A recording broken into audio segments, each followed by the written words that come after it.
നമ്മളിൽ ഭൂരിഭാഗം പേരും വിവിധ തരത്തിലുള്ള ബാങ്ക് അക്കൗണ്ടുകൾ ഉപയോഗിക്കുന്നവരായിരിക്കും. അതായത് സേവിങ്സ് അക്കൗണ്ടുകൾ, കറണ്ട് അക്കൗണ്ടുകൾ, അങ്ങനെ പലതരം അക്കൗണ്ടുകൾ നമ്മൾ ഉപയോഗിക്കുന്നുണ്ടാവും. സേവിങ്സ് അക്കൗണ്ടുകൾ തന്നെ പല ബാങ്കുകളിലും നമുക്ക് വ്യത്യസ്ത സേവിങ് അക്കൗണ്ടുകൾ ഉള്ളവരുമായിരിക്കും. നമ്മളുടെ സമ്പാദ്യം സൂക്ഷിച്ചു വെക്കുവാനും അതുപോലെ തന്നെ ദൈനംദിന ആവശ്യങ്ങൾക്ക് ഉപയോഗിക്കാനും വേണ്ടിയൊക്കെ നമ്മൾ സേവിങ്സ് അക്കൗണ്ട് ഉപയോഗിക്കുന്നുണ്ട്. അതിനു പുറമെ സ്ഥിരമായിട്ടുള്ള നിക്ഷേപങ്ങൾക്ക് വേണ്ടി ഫിക്സഡ് ഡെപ്പോസിറ്റുകളെ നമ്മൾ കൂടുതലായും ആശ്രയിക്കാറുണ്ട്. ഏറ്റവും കൂടുതൽ സുരക്ഷിതമായിട്ടുള്ള ഒരു നിക്ഷേപം എന്ന രീതിയിലാണ് ഫിക്സഡ് ഡെപ്പോസിറ്റിനെ നമ്മളിൽ ഭൂരിഭാഗം പേരും ഉപയോഗിക്കുന്നത്. സേവിങ്സ് അക്കൗണ്ടിൽ പണം കീപ്പ് ചെയ്യുമ്പോൾ നമുക്ക് ഏകദേശം 3 മുതൽ 4% വരെ ഇൻട്രസ്റ്റ് റേറ്റാണ് വിവിധ ബാങ്കുകളിൽ നിന്നും ലഭ്യമാക്കുന്നത്. അതുപോലെ ഫിക്സഡ് ഡെപ്പോസിറ്റിൽ നമ്മൾ ഇൻവെസ്റ്റ് ചെയ്യുകയാണെങ്കിൽ ഏതാണ്ട് 6 മുതൽ 8% വരെ ബാങ്ക് നമുക്ക് റിട്ടേൺ തരുന്നുണ്ട്. ഇത് തീർത്തും മാർക്കറ്റ് ലിങ്ക്ഡ് അല്ലാത്തത് കൊണ്ടും സ്ഥിരമായി ലഭിക്കുന്ന ഒരു വരുമാനമായതുകൊണ്ടും തന്നെ മിക്ക ആൾക്കാരും ഭൂരിഭാഗം പേരും ഈ ഫിക്സഡ് ഡെപ്പോസിറ്റിനെ ആശ്രയിക്കും. മറ്റനേകം നിക്ഷേപ പദ്ധതികൾ നമുക്ക് മുന്നിലുണ്ടെങ്കിലും ഫിക്സഡ് ഡെപ്പോസിറ്റാണ് ഒരു പടി മുന്നിൽ നിൽക്കുന്നത്. നമുക്കറിയാം, mutual funds, SIPs, bonds, stock market, ഇങ്ങനെ പലതരത്തിലുള്ള ഇൻവെസ്റ്റ്മെൻറ്റ് സ്കീമുകൾ നമുക്കിടയിലുണ്ട്. എന്നാൽ നിങ്ങൾ ഇങ്ങനെ ഒരു കാര്യം ശ്രദ്ധിച്ചിട്ടുണ്ടോ? നമ്മൾ ഇൻവെസ്റ്റ് ചെയ്ത ഒരു ബാങ്ക് അത് പൂട്ടേണ്ട ഒരു സാഹചര്യം വരികയാണെങ്കിൽ, അത് അടച്ചു പൂട്ടേണ്ട ഒരു സാഹചര്യം വരികയാണെങ്കിൽ നമ്മളുടെ മുഴുവൻ നിക്ഷേപവും ബാങ്ക് തരുമോ? അഥവാ തരാൻ പറ്റിയിട്ടില്ലെങ്കിൽ നമുക്ക് എത്ര രൂപ വരെ കിട്ടും? ഇതേക്കുറിച്ചാണ് ഈ വീഡിയോ ഇന്ന് ഡിസ്കസ് ചെയ്യുന്നത്. അപ്പോൾ നിങ്ങൾ ഈ ചാനൽ ഇതുവരെ സബ്സ്ക്രൈബ് ചെയ്തിട്ടില്ല എങ്കിൽ തീർച്ചയായിട്ടും സബ്സ്ക്രൈബ് ചെയ്യുക. ഈ വീഡിയോ പൂർണ്ണമായും കാണാൻ ശ്രമിക്കുക. പൊതുമേഖലാ ബാങ്കുകളും പ്രൈവറ്റ് ബാങ്കുകളും അടക്കം ഒട്ടനവധി ബാങ്കുകൾ നമ്മുടെ രാജ്യത്ത് പ്രവർത്തിക്കുന്നുണ്ട്. നമുക്ക് അനുയോജ്യം എന്ന് തോന്നുന്ന ബാങ്കുകളിലായിരിക്കും അക്കൗണ്ടുകൾ എടുക്കുന്നത്. ബാങ്ക് അക്കൗണ്ടുകൾ തുടങ്ങുന്ന സമയം തന്നെ ബാങ്കുകൾ നമ്മുടെ പേരിൽ ഒരു ഇൻഷുറൻസ് കവറേജും നടപ്പാക്കിയിട്ടുണ്ടായിരിക്കും. അത് 1 ലക്ഷം രൂപ വരെയായിരുന്നു ഉണ്ടായിരുന്നത്.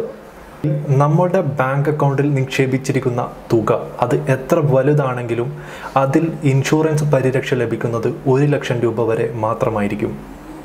എന്നാൽ ഏറ്റവും പുതിയ സർക്കുലർ പ്രകാരം ഫെബ്രുവരി 2020 മുതൽ ഈ 1 ലക്ഷം രൂപ എന്നുള്ളത് 5 ലക്ഷം രൂപ വരെയാക്കി ഉയർത്തിയിട്ടുണ്ട്. നമ്മളുടെ നിക്ഷേപം ഉള്ള ഒരു ബാങ്ക്, അതായത് സേവിങ്സ് അക്കൗണ്ടിലും ഫിക്സഡ് ഡെപ്പോസിറ്റിലും റെക്കറിംഗ് ഡെപ്പോസിറ്റിലും ഒക്കെയായി നമുക്കൊരു വലിയ തുക ഇൻവെസ്റ്റ് ചെയ്തിട്ടുണ്ട് എന്ന് കരുതുക. ആ ബാങ്ക് അടച്ചുപൂട്ടലിൻ്റെ ഒരു ഘട്ടത്തിൽ നിൽക്കുകയാണ്. RBI ആ ബാങ്കിന് നോട്ടീസ് നൽകുകയാണ്, അടച്ചുപൂട്ടണം എന്നുള്ള ഒരു നോട്ടീസ് നൽകുകയാണെങ്കിൽ നിങ്ങളുടെ പണം ആ ബാങ്കിന് തിരിച്ചു നൽകാൻ സാധിച്ചില്ല എങ്കിൽ ഇപ്പോഴത്തെ സർക്കുലർ പ്രകാരം 5 ലക്ഷം രൂപ വരെയായിരിക്കും ഇൻഷുറൻസ് പരിരക്ഷ ലഭിക്കുന്നത്. നിങ്ങൾക്ക് ലഭിക്കുന്ന തുക എന്ന് പറയുന്നത് 5 ലക്ഷം രൂപ വരെ ആയിരിക്കും. ഏതൊക്കെ ബാങ്കുകളിലാണ് ഈ ഇൻഷുറൻസ് പരിരക്ഷ ലഭ്യമാക്കുക എന്ന് നോക്കാം. RBIയുടെ അനുമതിയുള്ള നിക്ഷേപങ്ങൾ സ്വീകരിക്കാൻ RBIയുടെ അനുമതിയുള്ള എല്ലാ ബാങ്കുകളിലും ഈ ഇൻഷുറൻസ് പരിരക്ഷ ലഭ്യമാണ്. അതായത് പൊതുമേഖലാ ബാങ്കുകളും പ്രൈവറ്റ് സെക്ടർ ബാങ്കുകളും സഹകരണ ബാങ്കുകൾ, ജില്ലാ സഹകരണ ബാങ്കുകളും ഇപ്പോൾ വരാൻ പോകുന്ന കേരള ബാങ്ക്, ഇങ്ങനെയൊക്കെയുള്ള ബാങ്കുകളിലെല്ലാം ഇൻഷുറൻസ് പരിരക്ഷ RBI ഉറപ്പുവരുത്തിയിട്ടുണ്ട്. ബാങ്കുകൾ തന്നെയാണ് ഇതിനുള്ള പ്രീമിയം അടയ്ക്കുന്നതും. ഇതിൽ നിക്ഷേപകർ യാതൊരു തരത്തിലുള്ള പ്രീമിയവും കോൺട്രിബ്യൂട്ട് ചെയ്യേണ്ടതില്ല. RBIയുടെ തന്നെ വിഭാഗമായുള്ള deposit insurance and credit guarantee കോർപ്പറേഷനാണ് ഈ ഇൻഷുറൻസ് നൽകി വരുന്നത്. ബാങ്കുകൾ ഇതിലേക്കാണ് പ്രീമിയം അടയ്ക്കുന്നതും.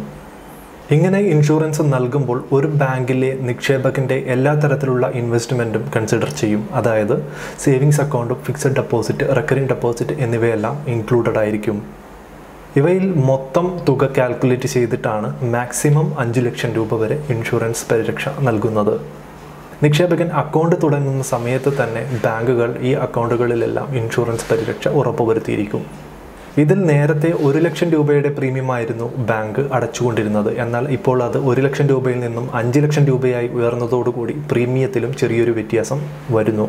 അത് ബാങ്കിൻ്റെ ലാഭക്ഷമതയെ ബാധിക്കും എന്ന് മാത്രം. ഒരു ബാങ്ക് നഷ്ടത്തിലാണ് എന്ന് കരുതി നിക്ഷേപകന് ഇൻഷുറൻസ് തുക ലഭിക്കുകയില്ല. ആ ബാങ്ക് നിർത്തിവെക്കേണ്ട ഒരു സാഹചര്യം വരികയാണെങ്കിൽ മാത്രമേ ഇൻഷുറൻസ് തുക ലഭിക്കുകയുള്ളൂ. ഇത്തരമൊരു സാഹചര്യം ലേറ്റസ്റ്റായി വന്നത് 2015 ഉത്തർപ്രദേശിലെ United commercial and corporative bank limited എന്ന് പറയുന്ന ബാങ്ക് അടച്ചുപൂട്ടാൻ RBI ഉത്തരവിടുകയും അതിൻ്റെ കസ്റ്റമേഴ്സിനെല്ലാം ഇൻഷുറൻസ് പരിരക്ഷ ലഭിക്കുകയും ചെയ്തിരുന്നു. പക്ഷേ ഇതിൽ ഭയപ്പെടാനുള്ള സാഹചര്യം വളരെ കുറവാണ്. കാരണം എന്താണെന്ന് വെച്ച് കഴിഞ്ഞാൽ ഇന്ത്യയിലെ എല്ലാ ബാങ്കുകളുടെയും അടിത്തറ ഏറ്റവും സ്ട്രോങ് ആണ്. അത് പെട്ടെന്നൊന്നും അങ്ങനെ അടച്ചു പൂട്ടേണ്ട ഒരു സാഹചര്യം വരുന്നില്ല എന്നുള്ളത് തന്നെ. നിങ്ങൾക്ക് ഇതേക്കുറിച്ചിട്ടുള്ള അഭിപ്രായം കമൻറ്റ് ബോക്സിൽ രേഖപ്പെടുത്താവുന്നതാണ്. അതുപോലെ നിങ്ങൾക്ക് ഈ വീഡിയോ ഇഷ്ടമായെങ്കിൽ തീർച്ചയായിട്ടും ലൈക്ക് ചെയ്യുക, ഷെയർ ചെയ്ത് മറ്റുള്ളവരിലെത്തിക്കുക. Thank you.